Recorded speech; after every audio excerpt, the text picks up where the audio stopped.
சைனாவில் இருக்க பெய்ஜிங்கில் ஹியூமனாய்ட் ரோபோட்ஸுக்கான ஃபுட்பால் மேட்சுங்கிறது நடந்திருக்கு. இந்த மேட்ச்சில் இருக்கக்கூடிய ரோபோட்ஸ் எல்லாமே முழுக்க ஆர்டிஃபிஷியல் இன்டெலிஜென்ஸ்னால செயல்படக்கூடிய ரோபோட்ஸ். ஒரு ஆகஸ்ட் மாதம் நடக்க போகிற வேர்ல்டு ஹியூமனாய்ட் ரோபோட் ஸ்போர்ட்ஸ்க்காக சைனா இதை ஒரு முன்னோட்டமாக நடத்தியிருக்காங்க.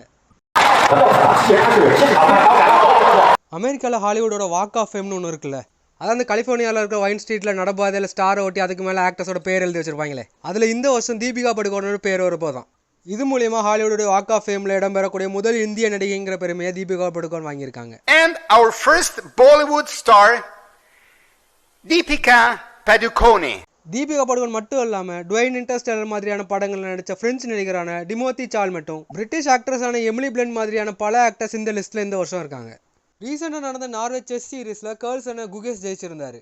இதுக்கப்புறம் குரோஷியாவில் இருக்கிற ஜாக்ரப்ல நடந்த கிராண்ட் செஸ் டூர்லையும் கேர்ள்ஸனை ஜெயிச்சு சாதிச்சிருக்காரு குகேஷ். போட்டிக்கு முன்னாடி குகேஷ் ஒரு பலவீனமான பிளேயர்னு கேர்ள்ஸ்னு சொன்னதுக்கு சரியான பதில் எழுதினு மேட்சை பார்த்தவங்க குகேஷை பாராட்டியிருக்காங்க. டூரிஸ்ட் ஃபேமிலியோட சக்ஸஸ்க்கு அப்புறம் அந்த படத்தோட டேரக்டரான அபிஷன் ஜீவின் ப்ரொடியூசர்ஸ்க்கு ஆக்டர்ஸ்க்கு மோஸ்ட் வாண்டட் ஆயிடுவாருங்கிறது நம்ம எல்லாருக்கும் தெரிஞ்ச விஷயம் தான். அந்த வகையில் நடிகர் தனுஷ் தன்னோட அடுத்த படத்துக்காக அபிஷன் கிட்ட இப்போ பேசிக்கிட்டு இருக்காராம். படம் எப்படி வரணுங்கிற தன்னோட விருப்பத்தை அபிஷன் கிட்ட தனுஷ் சொல்லி இருக்கிறதாகவும், எல்லாம் சரியா முடிஞ்சா சீக்கிரமாவே படத்தோட வேலைகள் ஆரம்பிக்கப்பட்டுருன்னு பேசிக்கிறாங்க.